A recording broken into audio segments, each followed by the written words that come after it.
దేవుని పరిశుద్ధ నామమునకు మహిమ కలుగునుగాక. కూడి వచ్చిన మీ అందరికీ యేసు ప్రభు నామములో నా వందనాలు. మీ అందరికీ పునరుద్ధాన పండుగ శుభాకాంక్షలు. హల్లెలూయా. సో ఈరోజు మన ధ్యానానికి యోహాను సువార్త 21వ అధ్యాయము 14 వచనాలను మనం చదువుకొని ధ్యానం చేసుకుందాం. యోహాను సువార్త 21వ అధ్యాయము మొదటి 14 వచనాలను మార్చి చదువుకుందాం. అటు తరువాత యేసు తిబేరియా సముద్ర తీరమున శిష్యులకు మరలా తన్ను ప్రత్యక్షపరుచుకొనెను. ఆయన తన్ను ప్రత్యక్షపరుచుకున్న విధమేదనగా సీమోను పేతురును, దిదుమ అనబడిన తోమాయు, నతనీయేలును, జబదయి కుమారులను, ఆయన శిష్యులను మరి ఇద్దరు కూడి ఉండి. సీమోను పేతురు, నేను చేపలు పట్టబోదునని వారితో అనగా, వారు మేమును నీతో కూడా వచ్చేదమనిరి. వారు వెళ్ళి దోణి ఎక్కిరి గాని ఆ రాత్రి ఏమీయో పట్టలేదు. ఉదయమగుచుండగా యేసు ధరణి నిలిచెను. అయితే ఆయన యేసు అని శిష్యులు గుర్తుపట్టలేదు. యేసు, పిల్లలారా, భోజనమునకు మీ యొద్ద ఏమైనా ఉన్నదని వారిని అడగగా, లేదని వారు ఆయనతో చెప్పిరి. అప్పుడు ఆయన దోణి కుడి ప్రక్కన వలవేయుడి, మీకు దొరుకునని చెప్పాను. గనుక వారు అలాగు వేయగా చేపలు విస్తారముగా పడినందువలన లాగలేకపోయారు. కాబట్టి యేసు ప్రేమించిన శిష్యుడు, ఆయన ప్రభువు సుమి అని పేతురుతో చెప్పాను. ఆయన ప్రభు అని సీమోను పేతురు విని వస్త్రహీనుడై ఉన్నందున పైబట్ట వేసి సముద్రములో దుమికెను. ఇంచుమించు 200 మూరల దూరమునుందన్న తక్కిన వల లాగుచు ఆ చిన్న దోణిలో వచ్చిరి. వారు దిగి దరికి రాగానే అక్కడ నిప్పులను, వాటి మీద ఉంచబడిన చేపలను, రొట్టెయు కనపడెను. యేసు, మీరిప్పుడు పట్టిన చేపలలో కొన్ని తీసుకుని రండి అని వారితో చెప్పగా, సీమోను పేతురు దోణి ఎక్కి వలను దరికి లాగెను. అది 153 గొప్ప చేపలతో నిండి ఉండెను.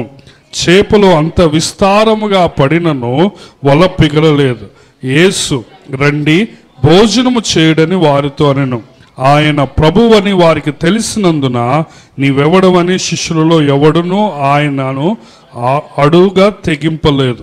యేసు వచ్చి ఆ రొట్టెను తీసుకొని వారికి పంచిపెట్టెను. అలాగే చేపలను కూడా పంచిపెట్టెను. యేసు మృతుల్లో నుండి లేచిన తరువాత శిష్యులకు ప్రత్యక్షమైనది ఇది 3వసారి. దేవుడు తన మాటలను మన వినికిడిలో దీవించునుగాక. ప్రార్థన చేసుకుని మనం దేవుని వాక్యాన్ని విందాం. అందరూ దయచేసి స్థలంలో ఉంచండి, ప్రార్థన చేసుకుందాం. దయగలిగిన తండ్రి, ప్రేమగల మా ప్రభువా, మా గొప్ప దేవ, మా గొప్ప తండ్రి, మా నాయన, నీ పాదాలకు వందనాలు, స్తుతులు, స్తోత్రాలు చెల్లిస్తుంటున్నాం. తండ్రి, యొక్క ప్రత్యేకమైన పునరుద్ధాన పండుగ రోజు నాయన నీ వాక్యాన్ని వినటానికి నాయన మేము సిద్ధపడి ఉంటున్నాము. నీ వాక్యము ద్వారా మమ్మల్ని దీవించండి, ఆశీర్వదించండి.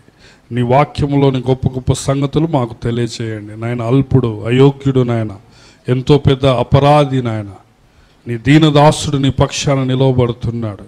తండ్రి, దయతో కనికరించి క్షమించి నాయన నీ నోటికి బూరగా వాడుకొనమని ప్రార్థిస్తుంటున్నాం. సమస్త విధములైన అభ్యంతరాలను, ఆటంకాలను నాయన, దురాత్మ శక్తులను నాయన యేసు నామములో బంధిస్తూ నీకే వందనాలు, నీకే స్తోత్రాలు చెల్లిస్తూ ఈ సమయాన్ని మా జీవితాల్లో గొప్పగా దీవించి ఆశీర్వదించమని యేసు ప్రభు వారి ఘనమైన నామంలో ఈ ప్రార్థన అడిగి పొందుకొని ఉన్నాము మా ప్రియా పరమ తండ్రి, ఆమేన్.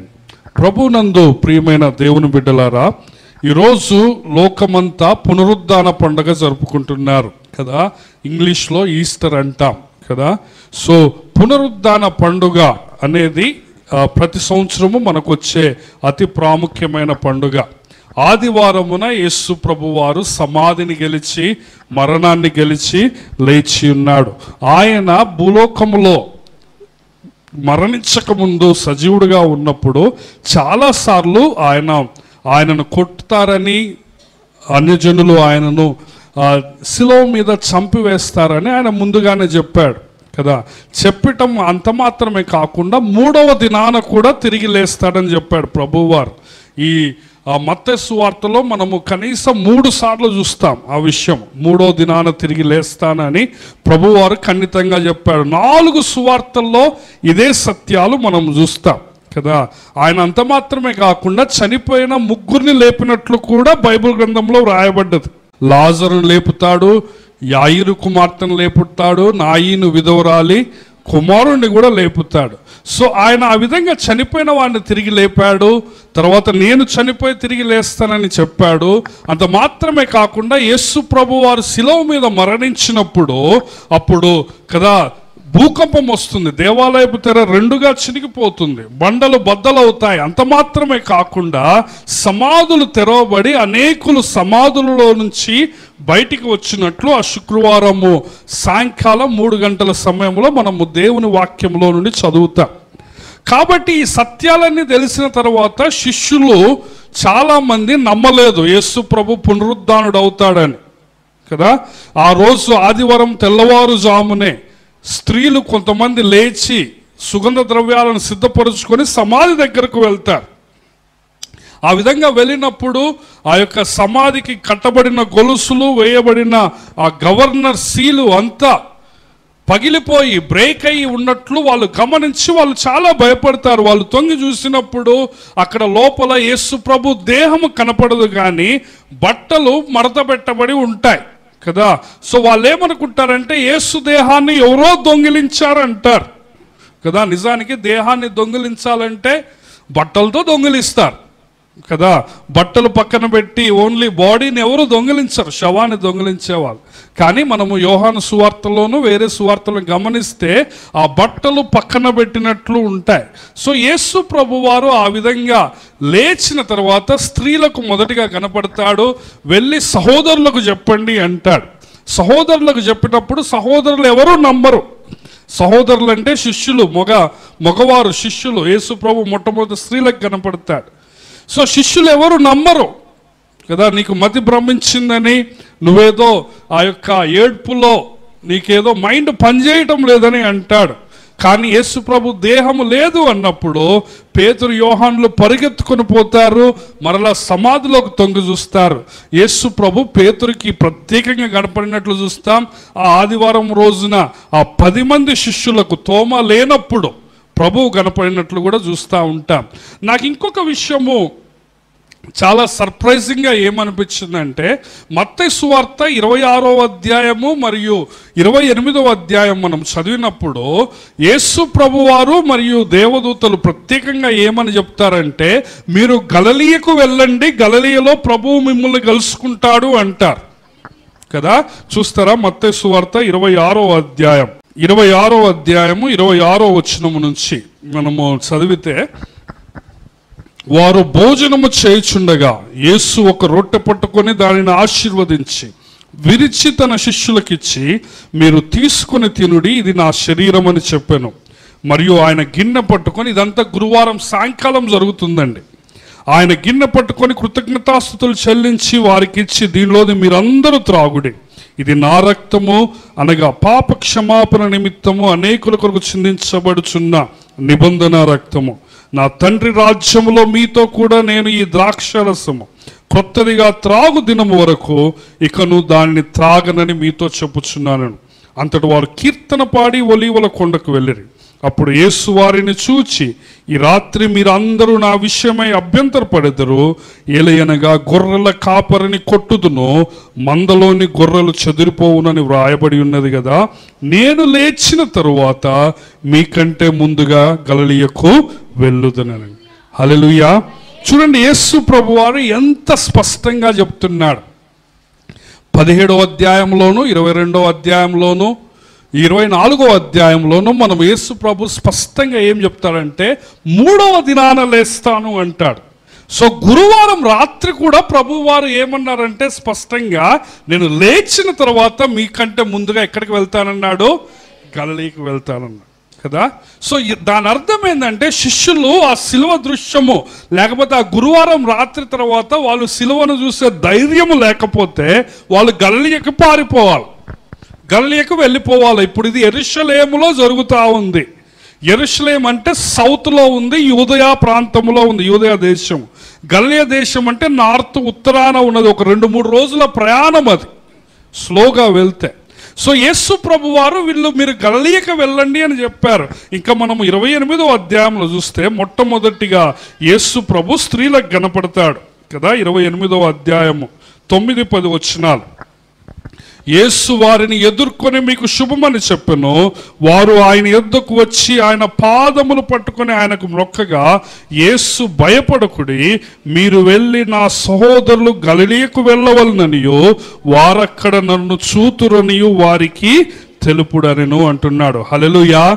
దీనికంటే ముందు దేవదూతలు కూడా 6-7 వచనాల్లో ఆయన ఇక్కడ లేడు, తాను చెప్పినట్టే ఆయన లేచి ఉన్నాడు, రండి ప్రభువు పండుకొనిన స్థలమును చూచి త్వరగా వెళ్ళి చూడండి ఆయన గలిలయలోనికి మీకు ముందుగా వెళ్ళుచున్నాడు, అక్కడ మీరు ఆయనను చూస్తారు అంటాడు. సో లెక్క ప్రకారము యేసు ప్రభు వారి గైడ్ లైన్స్ ప్రకారము వీళ్ళు ఎక్కడికి పోవాలా? గలిలయకు పోవాలా. కానీ వీరు గలిలయకు పోరు, యెరూషలేములోనే ఉంటారు భయపడుకుంటా, గదిలో తలుపులు పెట్టుకొని కదా. చూసారా, యేసు ప్రభు ఎంత స్పష్టంగా చెప్పినా కానీ మీరు గలిలయకు వెళ్ళండి, దేవదూతలు చెప్పినా ప్రభువు చెప్పినా కానీ వీరు గలిలయకు వెంటనే వెళ్ళరు. సో యేసయ్య తన మహాకృపలో యెరూషలేములోనే శిష్యులకు ప్రత్యక్షమవుతాడు. హల్లెలూయా. సో మీరు రాసుకుంటున్నారు కాబట్టి నేను టకటక కొన్ని యేసు ప్రభు యొక్క శిలువ మరణము తర్వాత పునరుద్ధానుడైనాక యేసు ప్రభు ఎన్నిసార్లు శిష్యులకు కనపడ్డాడో నేను చెప్తాను కదా. చాలామంది 10 సార్లు అంటారు, కొంతమంది 11 సార్లు అంటారు, 12 అంటారు, 13 అంటారు. సో పునరుద్ధానుడు అయిన తర్వాత ఆరోహణానికి ముందు నేను 10 దర్శనాల గురించి చెప్తాను. 10 సార్లు యేసయ్య కనపడ్డాడు కదా. 10 కరెక్ట్ కాదు, 11 కరెక్ట్ కాదు, 12 అంటాము, అవివేకం. కానీ నేను రౌండ్ ఫిగర్గా 10 చెప్తాను, రాసుకోండి. మొట్టమొదట ఆయన మగ్దలేనే మరియకు కనపడ్డాడు ప్రభు. యోహాను సువార్త 20వ అధ్యాయము 11-18 వచనాలు. మొట్టమొదటి ఎవరికి కనపడ్డాడు చెప్పండి, చెప్పండి అమ్మ, ఎవరికి? మగ్దలేని మరియకి. యోహాను సువార్త 20వ అధ్యాయం 11-18 వచనాలు. రెండవదిగా స్త్రీలకు కనపడ్డాడు కదా. మనం ఇప్పుడు చదివిన మత్తయి సువార్త 28 ఆ 2 స్త్రీలు లేకపోతే 2 కంటే 3 స్త్రీలకు ప్రభువు కనపడతా వచ్చాడు. మత్తయి 28 9-10 వచనాలు, లూకా సువార్త 24 మొదటి 11 వచనాలు. యేసు ప్రభు మగ్దలేని మరియకే కాకుండా ఇంకొంతమంది స్త్రీలకు కనపడ్డాడు. మూడవదిగా ప్రభు వారు పేతురుకు ఒక్కడిగా కనపడ్డాడు. మూడవదిగా ఎవరికి కనపడ్డాడు చెప్పండి? పేతురుకి కనపడ్డాడు. నేను 2-3 సంవత్సరాల క్రితము ఈ యొక్క పేతురుకి కనపడటం గురించి ఈస్టర్ రోజున వర్తమానం చెప్పాను. ఎంతమంది గుర్తుందో లేదో తెలియదు. పేతురు చాలా బాధలో ఉంటాడు. వింటున్నారా? పేతురు ఎంతో బాధలో ఉంటాడు. ఎందుకంటే యేసు ప్రభు ఎవరో తెలియదని 3 సార్లు బొంకుతాడు. సో బాగా ఏడుస్తూ ఉంటాడు, కన్నీరు పెడతా ఉంటాడు. సో యేసు ప్రభు ఏమంటాడంటే మగ్దలేని మరియతో శిష్యులకు మరియు పేతురుకు కూడా చెప్పు అంటాడు. చూసారా యేసు ప్రభు ఎంత ప్రేమ గలవాడో. సో పేతురు ఆ విధంగా బాధలో ఉన్నాడని యేసు ప్రభు సింగిల్గా శిష్యుల్లో మొట్టమొదటి ఎవరికి కనపడతాడు చెప్పండి? పేతురు కనపడతాడు. చూస్తారా, 1 కొరింథీయులకు రాసిన పత్రిక 15వ అధ్యాయం 3వ వచనం నుంచి, నాకు ఇయ్యబడిన ఉపదేశం మొదట మీకు అప్పగించి తిని, అదేమనగా లేఖనముల ప్రకారము క్రీస్తు మన పాపముల నిమిత్తము మృతి పొందెను, సమాధి చేయబడెను, లేఖనముల ప్రకారము 3వ దినమున లేపబడెను, ఆయన కేఫాకును తరువాత 12 కనపడ్డాడు. సో మొట్టమొదటి ఎవరికి కనపడ్డాడంటే యేసు ప్రభు పేతురుకి కనపడ్డాడు. చూసారా యేసు ప్రభు ఎంత దయ కలిగి ఉంటున్నాడో. తప్పిపోయిన పేతురుకు, నువ్వు యేసయ్య ఎవరో తెలియదని బొంకిన పేతురుకు యేసు ప్రభు ప్రత్యేకంగా కనపడి ఏమంటున్నాడు?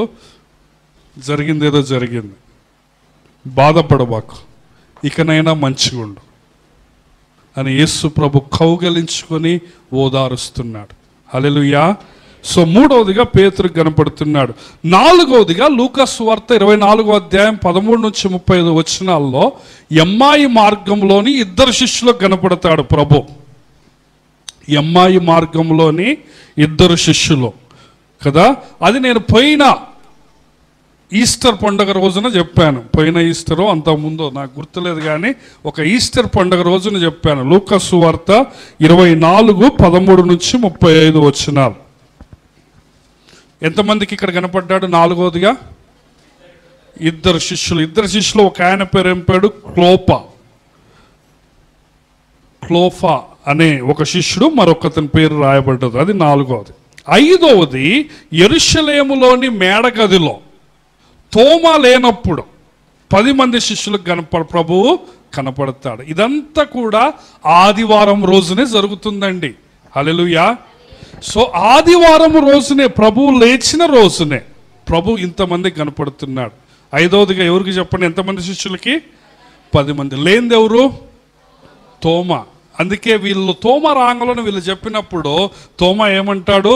నేను చేతుల్లో వ్రేలు పెడితేనే నమ్ముతా కదా, పక్కలో చెయ్యి పెడితేనే నమ్ముతా, లేకపోతే నేను నమ్మను అంటాడు. సో యేసు ప్రభువారు ప్రత్యేకంగా మరలా తోమా ఉన్నప్పుడు 6వసారి యోహాను సువార్త 20వ అధ్యాయము 24-29 వచనాల్లో 11 మంది శిష్యులకు కనపడతాడు. ఇప్పుడు తోమా ఉంటాడు. తోమా ఉండి తోమా దగ్గర పోయి అంటాడు, దా తోమా, నా చేతుల్లో వేలు పెట్టి చూడు అని, నా ప్రక్కలో చేయబెట్టి చూడు అంటే తోమా ఎంతో సిగ్గుతో తల ఉంచుకున్నప్పుడు యేసు ప్రభు ఏమంటాడు? చూచి నమ్మిన వారి కంటే చూడక నమ్మిన వారు ధన్యులు. హల్లెలూయా. తోమా ఏమన్నాడంటే నేను చూస్తేనే నమ్ముతానన్నాడు.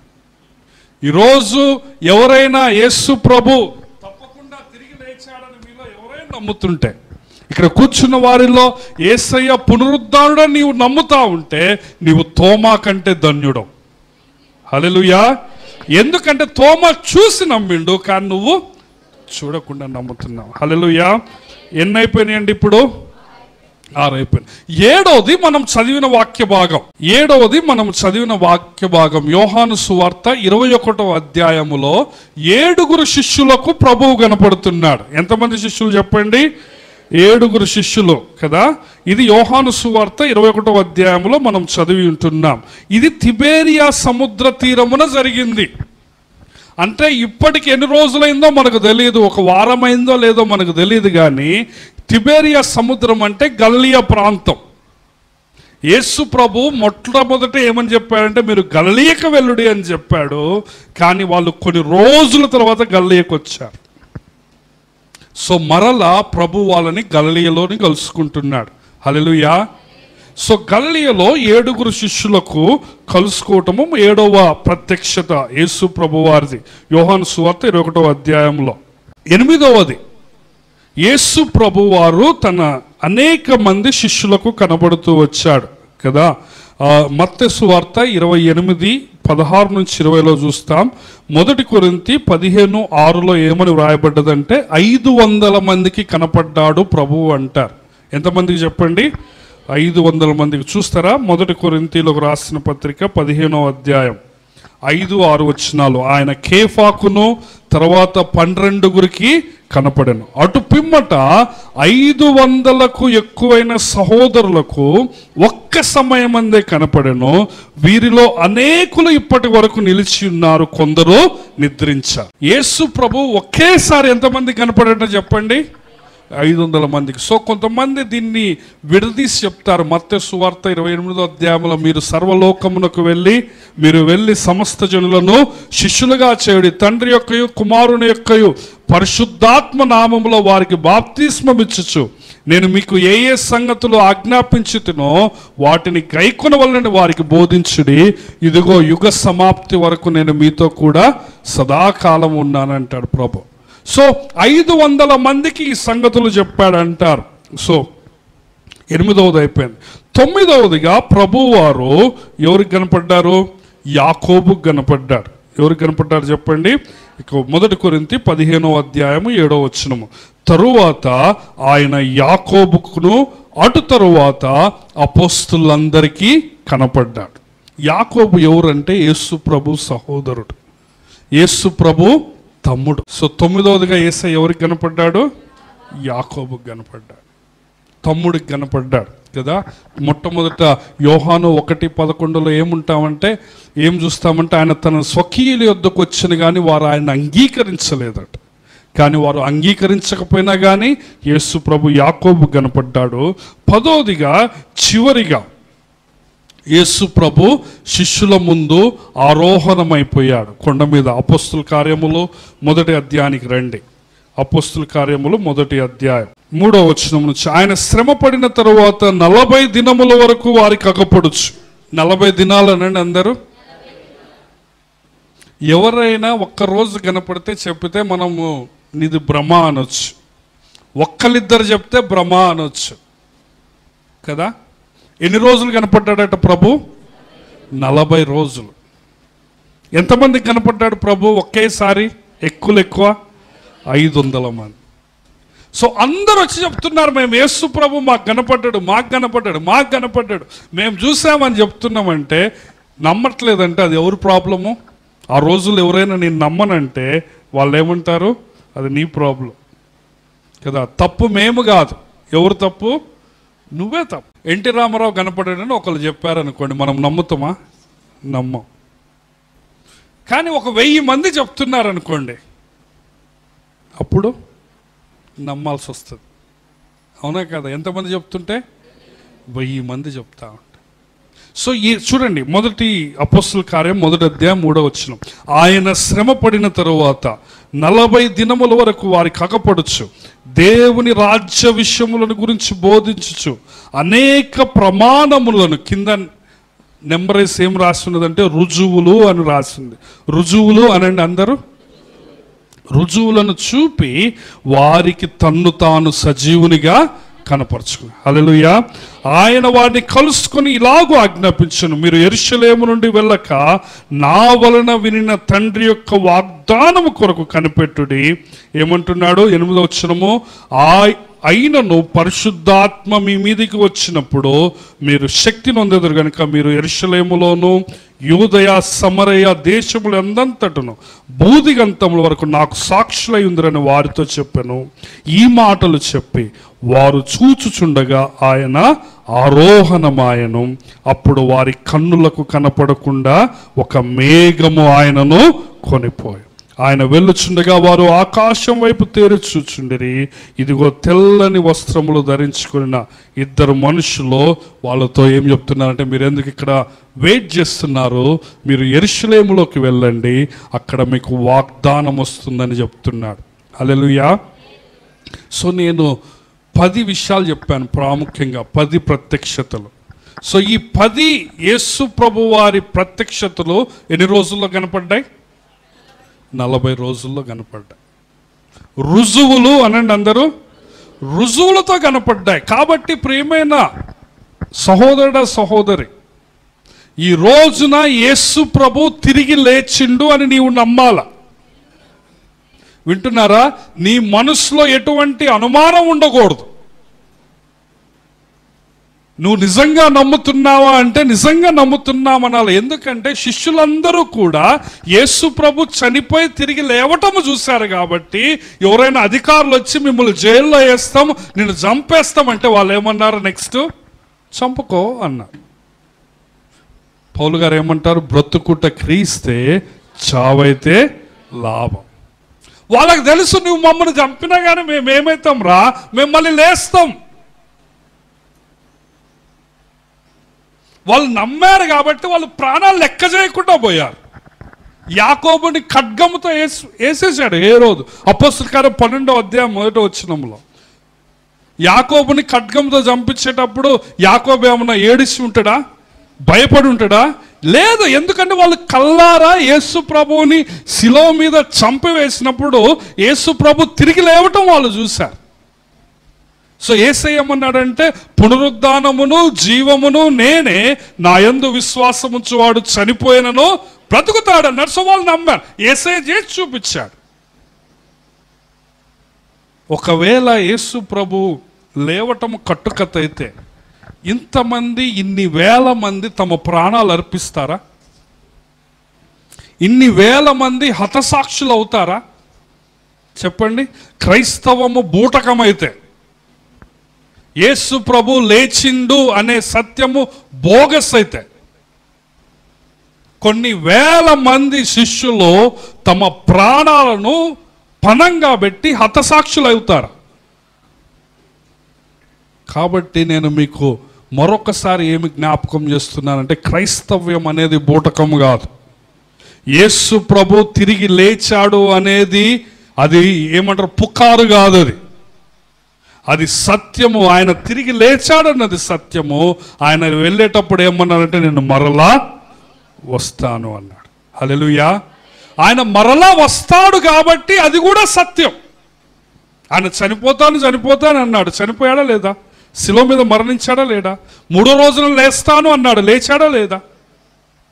చెప్పండి, లేచాడా లేదా? మరలా తిరిగి వస్తాను అన్నాడు. వస్తాడా రాడా? చెప్పండి, వస్తాడా రాడా? కానీ మనం చాలాసార్లు ఎట్లా జీవిస్తున్నామంటే, ఆయన తిరిగి లేవలేదు అన్నట్లు జీవిస్తున్నాం. ఎందుకంటే పునరుద్ధానము అనేది చాలా ఇంపార్టెంట్.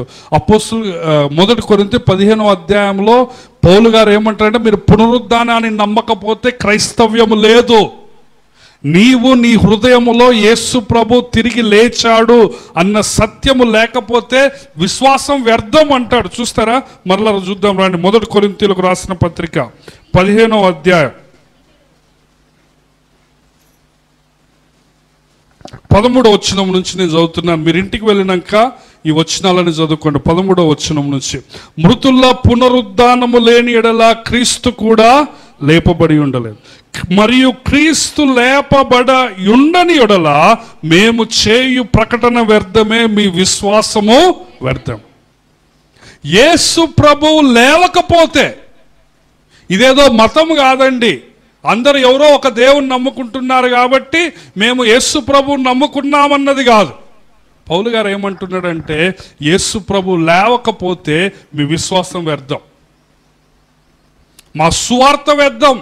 ఇంకేమంటున్నారు చూడండి, దేవుడు క్రీస్తును లేపెనని ఆయనను గూర్చి మేము సాక్ష్యము చెప్పి ఉన్నాము కదా, మృతులు లేపబడని ఎడల దేవుడు ఆయనను లేపలేదు గనక మేమును దేవుని విషయమై అబద్ధపు సాక్షులుగా అగపడుచున్నాము. మృతులు లేపబడిన ఎడల క్రీస్తు కూడా లేపబడలేదు, క్రీస్తు లేపబడని ఎడల మీ విశ్వాసం వ్యర్థమే, మీరింకను మీ పాపములోనే ఉన్నారు అంట. కాబట్టి 20వ వచనంలో లాస్ట్కి ఏమంటారు, ఇప్పుడైతే నిద్రించిన వారిలో ప్రథమ ఫలముగా క్రీస్తు మృతులలో నుండి లేపబడు. యేసు ప్రభు ఏమన్నారంటే, నేను మీ పాపాల కోసం మరణిస్తాను అన్నాడు. అనడా లేదా? అందరు నాకెళ్ళి చూడండి, నీ పాపాలకు బదులుగా, నీకు బదులుగా నేను మరణిస్తాను, 3వ దినాన తిరిగి లేస్తాను అన్నాడు. ఆయన తిరిగి లేవలేదనుకోండి, మన పాపాల కోసం చనిపోయింది అన్న దాంట్లో ఏమైనా గ్యారంటీ ఉంటుందా? ఉండదు. ఆయన నీ పాపాల కోసం నేను చనిపోయి 3వ రోజున తిరిగి లేస్తాను అన్నాడు. ఆయన లేవలేదంటే మన పాపాల కోసం కూడా చనిపోయింది అన్న విషయానికి గ్యారంటీ లేదు. అర్థమవుతుందా? కానీ ఆయన తిరిగి లేచాడు అంటే నీ పాపాలకు బదులుగా ఆయన మరణించాడు, నీ పాపాలు క్షమించబడి ఉన్నాయి. ఆయన తిరిగి లేచాడు కాబట్టి నీకు పాప క్షమాపణ ఉన్నది అనటానికి రుజువు. హల్లెలూయా. సో ఈ చిన్న ఉపోద్ఘాతముతో మన వాక్య భాగంలోనికి వద్దాం. ఇప్పుడు దాకా నేను చెప్పింది ఓన్లీ ఇంట్రడక్షన్. యోహాను సువార్త 21వ అధ్యాయానికి రండి. యేసు ప్రభు ఎన్నిసార్లు ప్రత్యక్షమయ్యాడని చెప్పాను నేను? 10 సార్లు. రౌండ్ ఫిగర్గా ఉంటుందని 10 సార్లు చెప్పాను. ఆరోహణమైన తర్వాత ఒక 2 యాడ్ చేసుకోండి మీరు ఎవరైనా రాసుకుంటే. అపోస్తలుల కార్యం 9వ అధ్యాయంలో పౌలు గారికి ప్రత్యక్షమవుతాడు ప్రభు, అది 11వసారి. అది ఆరోహణమైన తర్వాత 12వసారి ప్రకటన గ్రంథం 1వ అధ్యాయంలో శిష్యుడైన యోహానుకు కూడా యేసు ప్రభు ప్రత్యక్షమవుతాడు. సో అపోస్తలుల కార్యం 9వ అధ్యాయంలో ఎవరికి?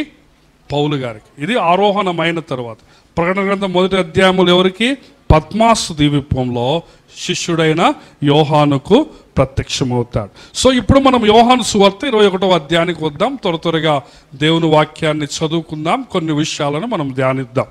సో ఇప్పుడు శిష్యులు గలిలయ దేశంలో ఉంటున్నారు.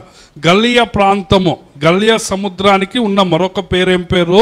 తిబేరియా సముద్రం. ఇంకొక పేరు గిన్నెసరతు సరస్సు. సో ఆ సముద్ర తీరానికి వచ్చాడు. 21వ అధ్యాయం. అటు తర్వాత యేసు తిబేరియా సముద్ర తీరమున శిష్యులకు మరలా తన్ను ప్రత్యక్షపరుచుకున్నాడు. మనము చెప్పిన నెంబర్లో ప్రత్యక్షతల్లో ఇది 7వది. అర్థమవుతుందా? ఎన్నోది చెప్పండి ఇది.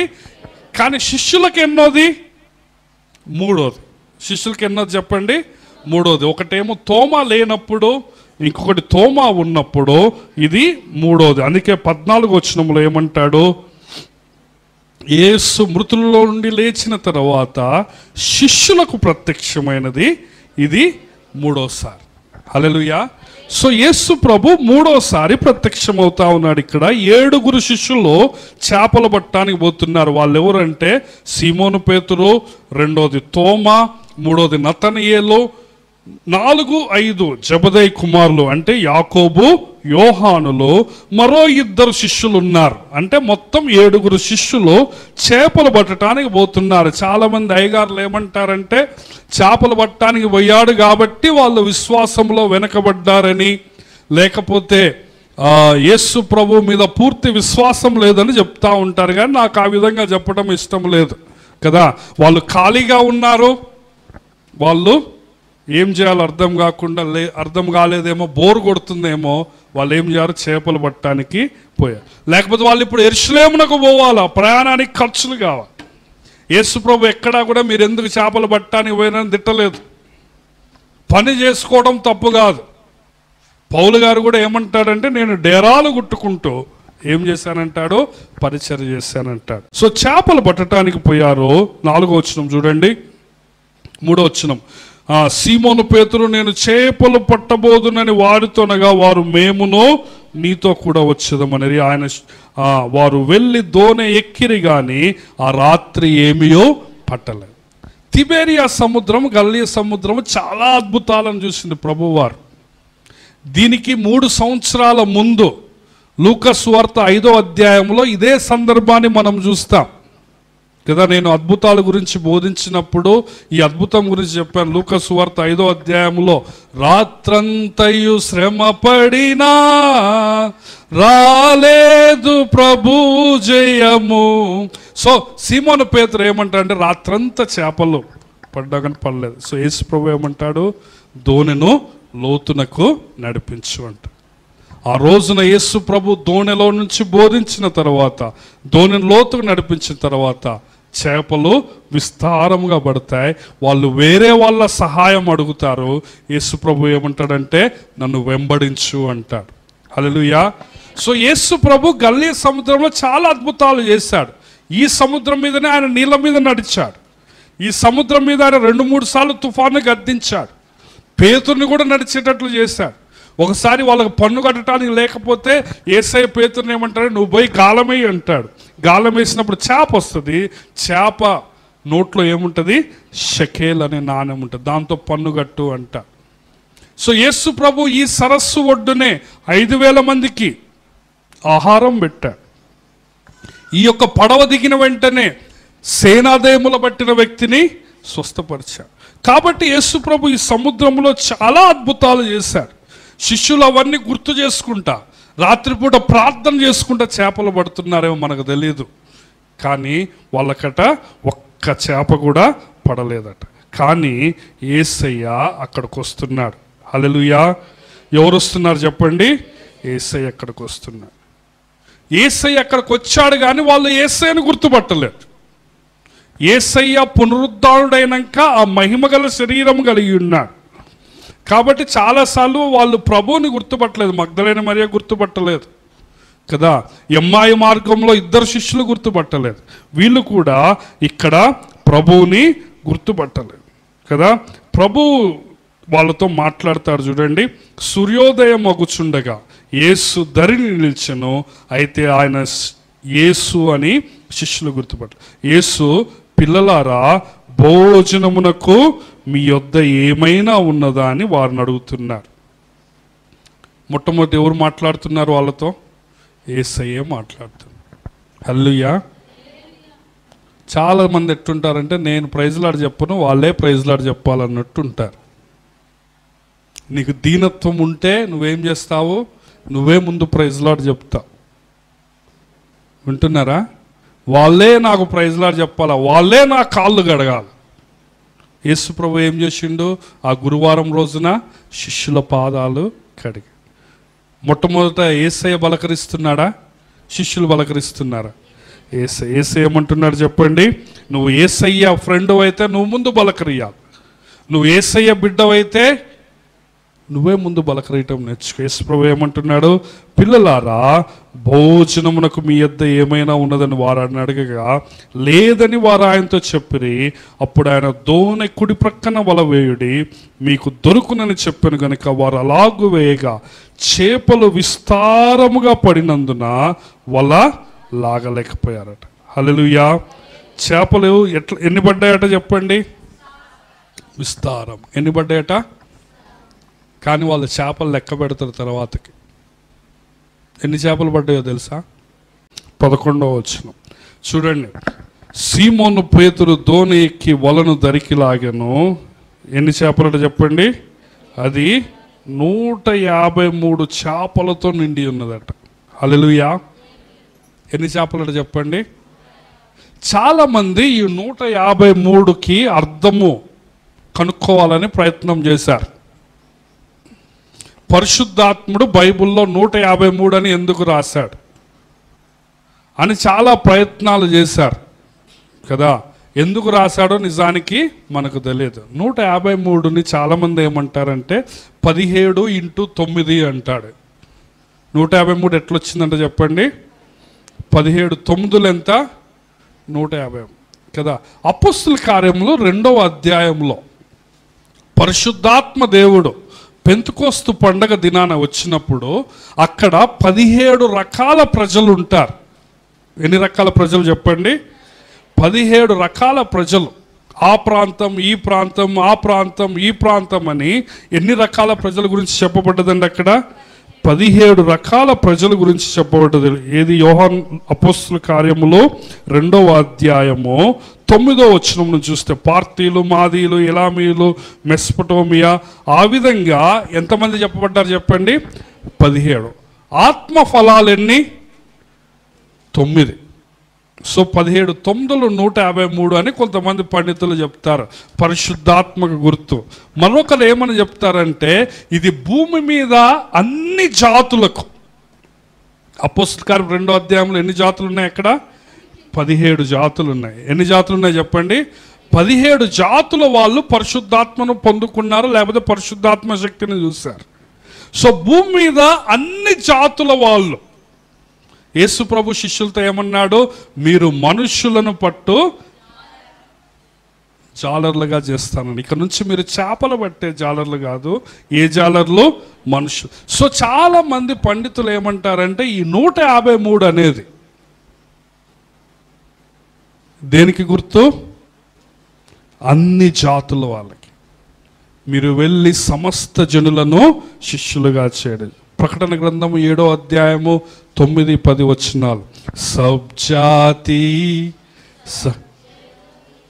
यीशु मसीह की स्तुति करेंगे. अंदर बार सब जाति सब जगह में यीशु. సౌతర ప్రకటన గ్రంథము 7వ అధ్యాయము 9, 10 వచనాలు.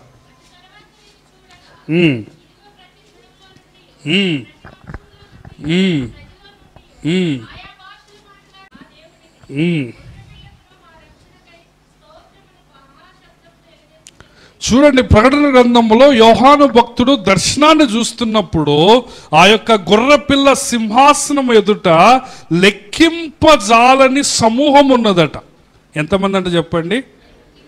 ఎవడు లెక్క? వాళ్ళు ఎక్కడెక్కడి నుంచి వచ్చారంటే ప్రతి జాతి, ప్రతి జనము, ప్రతి వంశము, ప్రతి భాష, ప్రతి ప్రజలో నుంచి వచ్చారు. వాళ్ళందరూ వచ్చి ఎవరిని స్తుతిస్తున్నారు? యేసయ్యను స్తుతిస్తారు. కాబట్టి మన కాలనీలో ఎన్ని వంశాలు ఉన్నాయో మీకు తెలుసా? అన్ని వంశాల వాళ్ళు యేసు ప్రభువుని నమ్ముకున్నారా? ఇక్కడ ప్రతి వంశము అని ఉన్నదా లేదా? చెప్పండి, ప్రతి వంశము అని ఉన్నదా లేదా? నీ బంధువుల్లో ఎన్ని వంశాలు ఉన్నాయి? ఎన్ని వంశాల వాళ్ళు యేసు ప్రభువుని నమ్ముకున్నారు? యేసు ప్రభు నిన్నేమంటున్నాడంటే, నిన్ను నేను మనుషులను పట్టు జాలరుగా చేస్తాను. కాబట్టి నీవు వెళ్ళి సువార్తను ప్రకటించాలి. మీరు వెళ్ళి సమస్త జనులను శిష్యులుగా చేయుడి అని ఆయన చెప్పాడు. ఎన్ని చేపలట చెప్పండి? 150. ఇంకొకళ్ళు ఏమంటారంటే, ఇంకొక బైబుల్ పండితులు ఆ రోజుల్లోనట చేపలు కేవలము 153 రకాలే ఉన్నాయట. ఎన్ని రకాలు చెప్పండి? 153 రకాలు. సో అన్ని రకాల వాళ్ళు ప్రభువులోకి రావాలనే సాదృశ్యంగా యేసు ప్రభు కుడివైపున వల వేయమన్నప్పుడు ఎన్ని చేపలు వచ్చాయి? 150. సెయింట్ అగస్టిన్ అనే భక్తుడు ఇంకొక వివరణ ఇచ్చాడు. ఆయన ఏమన్నాడంటే, పాత నిబంధనలో 10 ఆజ్ఞలు ఉన్నాయి. ఎన్ని ఆజ్ఞలు చెప్పండి? 10 ఆజ్ఞలు. కొత్త నిబంధనలో పరిశుద్ధాత్మకి గుర్తు 7 అన్నాడు. ఎన్ని చెప్పండి? 7. 10 + 7 ఎంత? 17. మీరు 17 వరకు 1 + 2 అంటే 1, 2, 3, 4 ఉంటాయి కదా.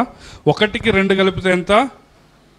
3. 3కి 3 కలిపితే 6కి 4 కలిపితే 10. అట్లా 1, 2, 3, 4, 5, 6, 7, 8, 9 అట్లా 17 దాకా కలిపితే ఎంత వస్తుందో తెలుసా మీకు? నెంబరు 153 వస్తుంది. ఎంత వస్తుంది? 153 వస్తుంది. 1 అర్థమైంది కదా మీకు? 1, 2, 3 ఇవన్నీ కూడితే 17 దాకా కూడితే ఎన్ని వస్తాయి? 153 వస్తాయి. సో ఏది చెప్పినా కానీ, ఏ బైబుల్ పండితుడు ఏమి చెప్పినా కానీ వాళ్ళు చెప్పే అర్థం ఒక్కటే. 153 అనేది సర్వలోక మానవాళిని, నశించిపోయే ఆత్మలు చూపెడతా ఉంది. అందుకే కిందికి వచ్చినాక యేసుప్రభు పేతురుతో ఏమంటాడంటే, నా గొర్రెలను మేయి అంటాడు, నా గొర్రెలను మేపు అంటాడు. హల్లెలూయా. కాబట్టి ప్రియమైన దేవుని బిడ్డలారా, ఈ పునరుద్ధాన పండుగ రోజు నీవు యేసు ప్రభువు ఇచ్చిన ఆజ్ఞను నెరవేర్చడానికి పనిచేయాలి. ఆయన సువార్తను నీవు ప్రకటించాలి. నీ యొక్క బంధువుల్లో ప్రతి వంశములో నుంచి ఆయన నమ్ముకున్న వాళ్ళు ఉన్నారా లేదా? ప్రతి ప్రజలో నుంచి, ప్రతి భాషలో నుంచి. ఐస్ క్రీమ్ బండోడు వస్తాడు, వాడి భాషలో ఎవరైనా నమ్ముకున్న వాళ్ళు ఉన్నారా యేసు ప్రభుని గురించి? నువ్వు ఎప్పుడైనా వాళ్ళ కోసం ప్రార్థన చేసావా? కరెంటు సామాను కొనడానికి పటేల్ షాపుకు పోతావు, మార్వాడి వాళ్ళ షాపుకు పోతావు, కలప కొనుక్కోవటానికి పటేల్ వాళ్ళ దగ్గరకు పోతావు. ఎప్పుడైనా నువ్వు వాళ్ళ కోసం ప్రార్థన చేసావా? వాళ్ళకు సువార్త చెప్పాలని ప్రయత్నం చేసినవా? యేసయ్య ఏమనుకుంటున్నాడు? ఎవరెవరు ఉన్నారట చెప్పండి పరలోకంలో ఆయన స్తుతించడానికి? ప్రతి ప్రజలో నుండి, ప్రతి వంశములో నుండి, ప్రతి జనములో నుంచి, ప్రతి భాషలో. ఈ రోజున ఒక ఆక్వేరియం ఉన్నదనుకోండి, ఆక్వేరియంలో చేపలను ఇట్లా నేను బయటికి తీసి ఇట్లా పట్టుకుంటే మీకు ఏమనిపిస్తుంది? చచ్చిపోతా ఉంటే మీకు ఏమనిపిస్తుంది? బాధ అనిపిస్తుంది? ఏమంటారు? అన్నా నీళ్ళల్లో అన్నా, నీకు దండం పెడతాను నీళ్ళల్లో అన్నా అంటారు. అంటారా? అనరా? నేను దాన్ని మంచి చిన్నది గోల్డెన్ ఫిష్ అందంగా ముద్దుగా అక్వేరియంలో అటు ఇటు తిరుగుతూ ఉంది, అది ఆడుకుంటా ఉంది. నేను లేచి ఇట్లా పట్టుకున్నా, నేను ఏయనంటే మీరేమంటారు? ఏయండి.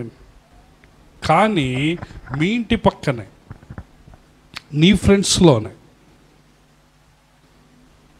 నీకు తెలిసిన వాళ్ళు, నీ బంధువుల్లో వాళ్ళు నీళ్ళలో నుంచి ఏమయ్యారు? వాళ్ళు బయటికి వచ్చి యేసయ్య లేకుండా చనిపోతున్నారు. ఒక్క చిన్న చేప పిల్లకే నువ్వు అంత బాధపడుతున్నావు, కానీ ఒక ఆత్మ నరకానికి పోతావు. మీ కుటుంబ సభ్యులు, మీ బంధువులు, కానీ నువ్వు ఎంత తాపత్రయపడుతుంటావు, నీకేమీ పట్టనట్లు. అసలు వాళ్ళ గురించి ప్రార్థన చేయవు, సువార్త చెప్పవు. ఒక చేప పిల్ల బయటపెడితేనే వామ్మో వాయో అంటున్నావు, కానీ వాళ్ళు చనిపోయి ఎక్కడికి పోతున్నారు? నరకాన్ని. మొన్న అగ్రహారంలో ఒక యవ్వనస్తుడు మరొక డ్రింకింగ్ యాక్సిడెంట్ చూసాం. కానీ ఎంతమందిని చూసినా మనకు బుద్ధి రావటం లేదు. ఎంతమంది నరకానికి పోతున్నా కానీ మనము సువార్త పని చేయాలా, యేసు ప్రభు వాక్యము చెప్పాలని. ఒక చేప పిల్ల చచ్చిపోతుంటేనే నువ్వు ఏమవుతున్నావు? ఇదవుతున్నావు. కదా. సో 153 చేపలు. ఎన్ని చేపలు చెప్పండి? 153 చేపలు. దేనికి గుర్తు అని చెప్తున్నా నేను? చెప్పండి, దేనికి? సర్వమానవాళికి. ఎవరికి గుర్తు చెప్పండి? సో యేసయ్య శిష్యులకి ఏమని చెప్తున్నాడంటే, మీరు వెళ్ళి సమస్త జనులను శిష్యులుగా చేయుడి అని మరొకసారి ఈ అద్భుతము ద్వారా ప్రభు నేర్పిస్తున్నాడు. సో యోహాను సువార్త 21వ అధ్యాయానికి వద్దాం. 11వ వచనం. సీమోను పేతురు దోణి ఎక్కి వలను దరికి లాగెను. అది 153 గొప్ప చేపలతో నిండి ఉండెను. చేపలు అంత విస్తారముగా పడినను వల పిగలలేదు. రండి భోజనము చేయుడని యేసు వారితో అనెను. ఆయన ప్రభువని వారికి తెలిసినందున నీవెవడవని శిష్యుల్లో ఎవడనూ ఆయనను ఆడుగా తెగింపలేదు. యేసు వచ్చి ఆ రొట్టెను తీసుకొని వారికి ఏం చేసిందట? పంచిపెట్టాడు. 7వ వచనం. కాబట్టి యేసు ప్రేమించిన శిష్యుడు ఆయన ప్రభువు సుమి అని పేతురుతో చెప్పాడు. ఆయన ప్రభువు అని సీమోను పేతురు విని వస్త్రహీనుడై ఉన్నందున పైబట్ట వేసి సముద్రములో దుమికెను. దరి ఇంచుమించు 200 మూరల దూరం నుండున తక్కిన శిష్యులు చేపలు గల వలలు ఆగుచు ఆ చిన్న దోణిలో వచ్చిరి. వారు దిగి దరికి రాగానే అక్కడ నిప్పులను వాటి మీద ఉంచబడిన చేపలను రొట్టెయు కనపడెను. యేసు మీరిప్పుడు పట్టిన చేపలలో కొన్ని తీసుకుని రండని వారితో చెప్తున్నాడు. అందరు నాకెళ్ళి చూడండి. సో కుడివైపున వల వేయమన్నాడు ప్రభు. కుడివైపున వల వేసినప్పుడు 153 చేపలు పడ్డాయి. చాలా బరువైన చేపలు, చాలా పెద్ద చేపలు, కానీ వల పిగలలేదు. సో అప్పుడు యోహాను గుర్తుపట్టి ప్రభువు సుమి అంటాడు. ఎవరట చెప్పండి? ప్రభువు సుమి. వెంటనే పేతురు ఏం చేస్తారంటే నీళ్ళలోని జంపు చేసుకొని మొదటగా ప్రభు దగ్గరికి వస్తాడు. హల్లెలూయా. ఆ విధంగా వాళ్ళు ఒడ్డుకు వచ్చినప్పుడు యేసు ప్రభు వాళ్ళు అలసిపోయి ఉన్నారని వాళ్ళ కోసం బ్రేక్ఫాస్ట్ రెడీ చేసి పెడతాడు. బ్రేక్ఫాస్ట్ రెడీ చేసింది ఎవరు చెప్పండి? యేసయ్య. చూసారా, యేసు ప్రభు నీ ప్రతి అవసరతను తీర్చడానికి ఇష్టపడుతున్నాడు. అమ్మ వింటున్నారా? చాలాసార్లు నా అవసరతలు, నా అక్కరలు, నా తిండి అని మనం కంగారు పడుతూ ఉంటాం. నా పోషణ అని మనం ఆలోచిస్తూ ఉంటాం. రాత్రంతా శ్రమపడ్డారు నా పిల్లలు, నా బిడ్డలు రాత్రంతా కష్టపడ్డారు అని ఎవరు టిఫిన్ రెడీ చేశారు? చెప్పండి, ఎవరు రెడీ చేసింది? ఎవరు? యేసయ్య. ఎంత గొప్ప ప్రభు అర్థమవుతుందా? ఆయన రొట్టెలు చేయాలా, చేపలు చేయాలంటే ఆయన గాలాన్ని అవసరం, ఆయనకి వల అవసరం, ఆయనకి పిండి అవసరమా? చూడండి, యేసు ప్రభు ఎంత దయగలిగి ఉన్నాడో, ఎంత ప్రేమ కలిగి ఉన్నాడో. కీర్తనలో ఒక మాట ఏముంటుందంటే, రాత్రంతా ఏడుపు ఉన్నా కానీ ఉదయం అయ్యేసరికి ఏమొస్తుందట? సంతోషం వస్తుందట. హల్లెలూయా.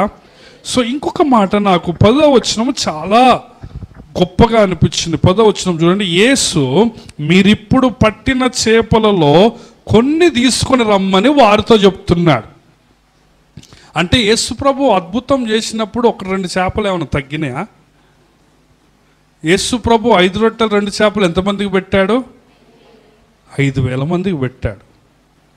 మళ్ళా ఇంకెందుకు ఇంకొన్ని చేపలు అంటున్నాడు ప్రభు? యేసు ప్రభు ఆల్రెడీ బ్రేక్ఫాస్ట్ చేశాడు. ఎవరికి? శిష్యులకి. చేసినప్పుడు మీది కూడా కొన్ని చేపలే తీసుకుని రండి అని ఎందుకు అంటున్నాడు? మీరు చెప్పాలి ఇప్పుడు సమాధానం. యేసు ప్రభు కావాలనుకుంటే సమృద్ధి అయిన సరిపోను చేపలను అక్కడ తయారు చేయగలడా? తయారు చేయలేడా? కొన్ని చేపలను చేసిన ఆయన, కొన్ని రొట్టెలను చేసిన ఆయన, నిప్పులను చేసిన ఆయన, ఫ్రెష్ వేడి వేడిగా. 9వ వచనం ఏముందంటే, వారి దరి రాగానే అక్కడ నిప్పులను వాటి మీద ఉంచబడిన చేపలు రొట్టె కనపడ్డాయి. మంచిగా వేడి వేడిగా బ్రేక్ఫాస్ట్. అయినప్పటికీ ప్రభు ఏమంటున్నాడు? మీ చేపలు కూడా కొన్ని తీసుకొని రండి.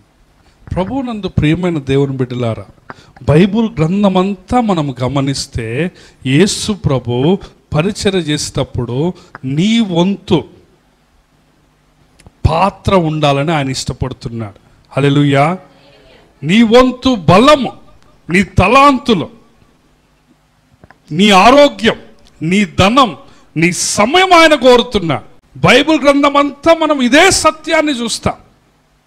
5 రొట్టెలు 2 చేపలతో 5,000 మందికి భోజనాన్ని సృష్టించిన దేవుడు ఆ 5 రొట్టెలు 2 చేపలతో చేయలేడా? చెప్పండి, చేయలేడా? ఖచ్చితంగా చేస్తాడు. కానీ ఆయన ఏమంటున్నాడు? నీ దగ్గర ఏముందో అది తీసుకురా. ఈ రోజున నీ చుట్టూ 153 చేపలు ఉంటున్నాయి. వింటున్నారండి? యేసు ప్రభు వారు ఏమంటున్నాడంటే, ఆ 153 చేపలు పట్టాలంటే నువ్వు నాతో పాటు చేయగలుపు అంటున్నా. నీవు నాతో పాటు చేయగలిపితే మన ఇద్దరము కలిసి వెళ్దాం. పునరుద్ధాన బలము అంటే అదే. ప్రభు ఏం చెప్తున్నాడంటే, నీ అంతటా నీవు కష్టపడాల్సిన పని లేదు. పిల్లలు వినండి బాబు, నీ అంతటా నీవు శ్రమ పడాల్సిన అవసరం లేదు. నేనే మొట్టమొదటిగా నీ కోసం వెళ్తున్నాను. మొట్టమొదటిగా ఎవరు వెళ్తున్నారు? యేసయ్య వెళ్తాను. పాత నిబంధనలో మనం చూస్తే సైన్యానికి ముందు నేను నడుస్తాను అంటాడు ప్రభు. మీకు ముందర నడుచువాడు యెహోవాయే అంటాడు. గొర్రెల మధ్యలో, తోడేళ్ల మధ్యకి మిమ్మల్ని గొర్రెల్లాగా పంపుతున్నాను అన్నాడు. కానీ తోడేళ్లకి గొర్రెలకు మధ్యలో ఎవరున్నారు? యేసయ్య ఉన్నాడు. ఎందుకు? మనకు ముందుకుండేది ఎవరు? ఆయన.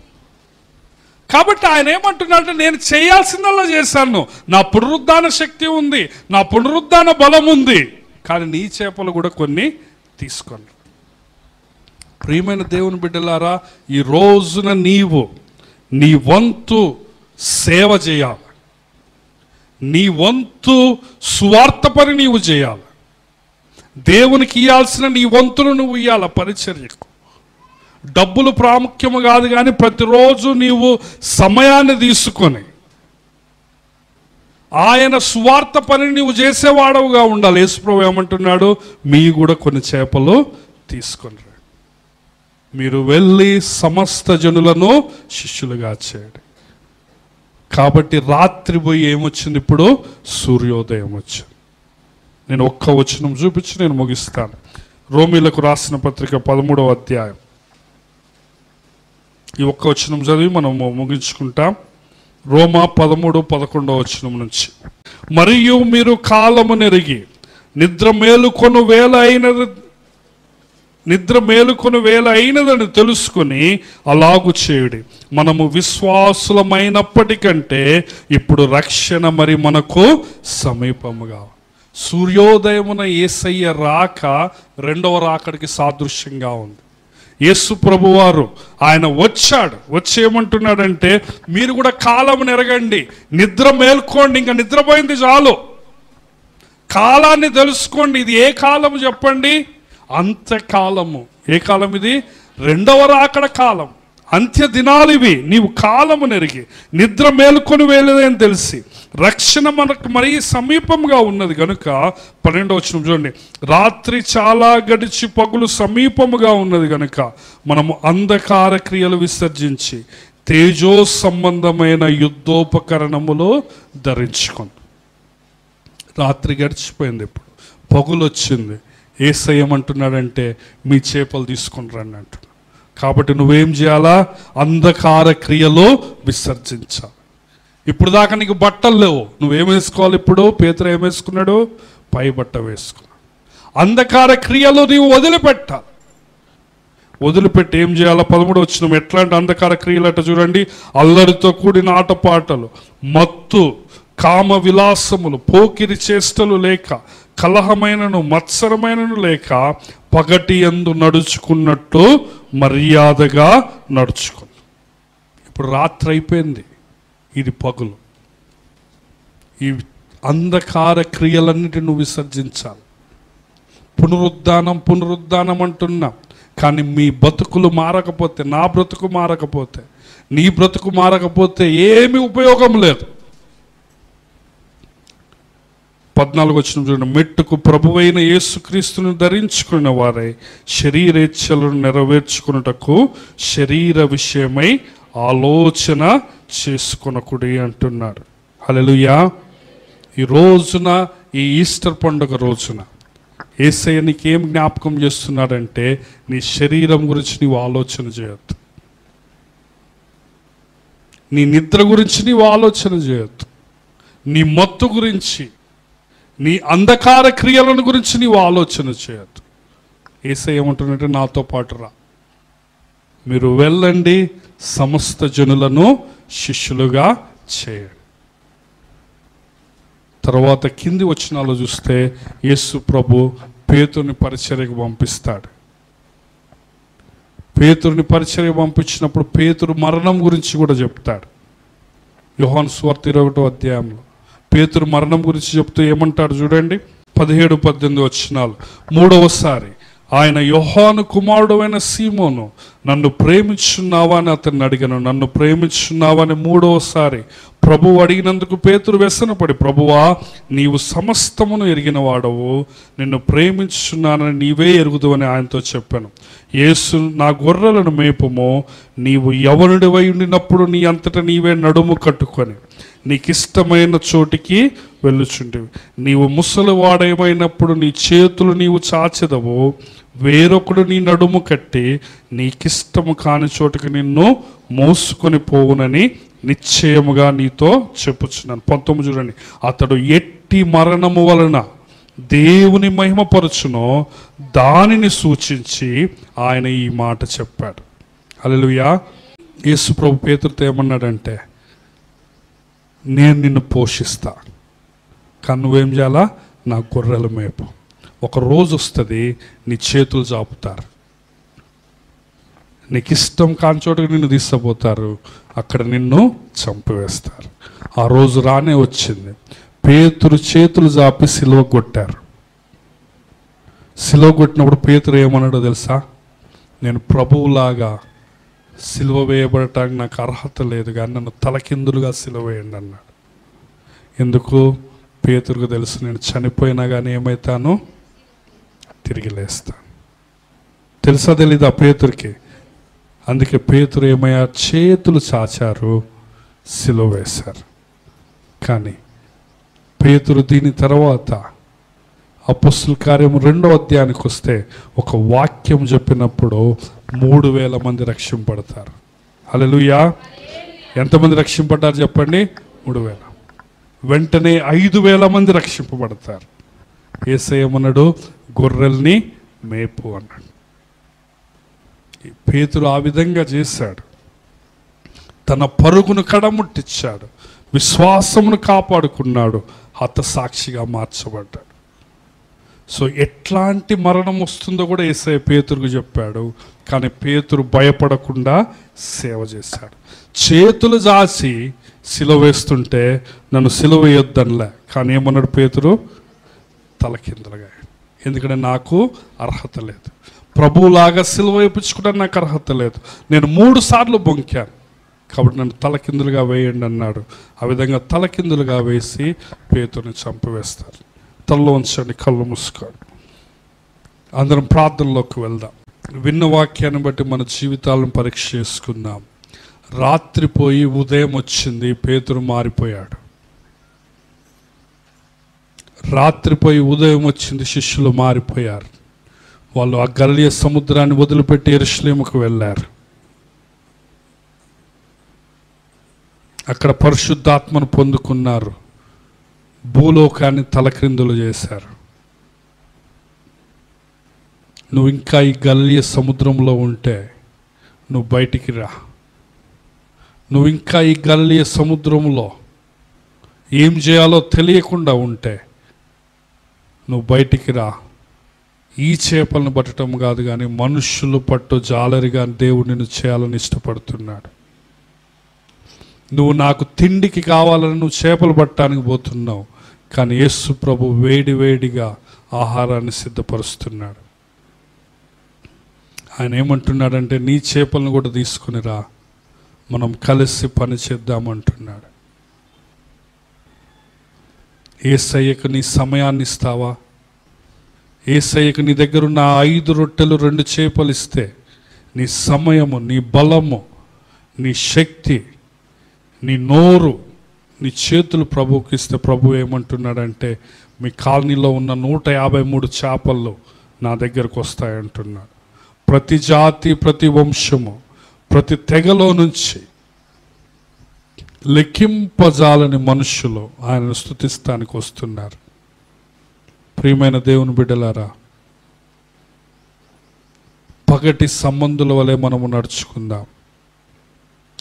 హతసాక్షులమయటానికి సిద్ధపడదాం. పేతురు హతసాక్షిగా సిలువ వేయబడ్డాడు. వారి ప్రాణాలను అర్పించారు. ఎందుకంటే మా జీవము క్రీస్తులో దాచబడి ఉన్నదని వాళ్ళు నమ్మారు. బ్రతికితే క్రీస్తే, చావైతే లాభమని వాళ్ళు నమ్మారు. ప్రభువుతో ఉండాలని ఆశపడ్డారు. వాళ్ళు ప్రభు కోసం పనిచేస్తూ వచ్చారు. నువ్వెప్పుడు నేను ఏమి తినాలా, ఏమి తాగాలా, ఏ విధంగా నిద్రపోవాలా, ఏమి సంపాదించుకోవాలని నువ్వు ఆలోచిస్తే, ఒకడు లోకమంతయు సంపాదించుకొని తన ప్రాణమును పోగొట్టుకుంటే వానికి ఏమి లాభం అని దేవుని వాక్యం చెప్తా. కాబట్టి యేసయ్యకు నీ జీవితాన్ని పూర్తిగా సమర్పించుకో. పేతురు సమర్పించుకున్న రీతిగా నువ్వు సమర్పించుకుంటే యేసయ్య నిన్ను కూడా పేతురులాగా వాడుకోవటానికి ఇష్టపడుతున్నాడు. దయగలిగిన తండ్రి, ప్రేమగల మా ప్రభువా, మా గొప్ప దేవా, మా గొప్ప తండ్రి, మా నాయన, నీ పాదాలకు వందనాలు, స్తుతులు, స్తోత్రాలు చెల్లిస్తుంటున్నాం. తండ్రి, నీ వాక్యము ద్వారా మాతో మాట్లాడినందుకు వందనాలు. తండ్రి, నీవు పునరుద్ధానుడు అయ్యావని నాయన అనేక రుజువులను ఇచ్చావు. వందనాలు, స్తుతులు, స్తోత్రాలు. అది మా జీవితంలో తండ్రి నాటబడటానికి నీ కృపను దయచేయండి. తద్వారా నాయన మేము మరణానికి భయపడకుండా, మరణ భయము లేకుండా నాయన మేము తిరిగి లేస్తాము కనుక నాయన మేము బ్రతికినన్ని రోజులు దేనికి భయపడకుండా నీ సువార్త పని చేయటానికి నీ కృపను మీరు దయచేయమని ప్రార్థిస్తూ తండ్రి, మమ్మల్ని మేము తగ్గించుకుంటూ నీ నామాన్ని హెచ్చిస్తూ వాక్యం విన్న ప్రతి నీ బిడ్డ నీవే దీవించి ఆశీర్వదించమని యేసయ్య నామములో ఈ ప్రార్థన అడిగి వేడుకొనుచుంటున్నాము పరమ తండ్రి. ఆమేన్.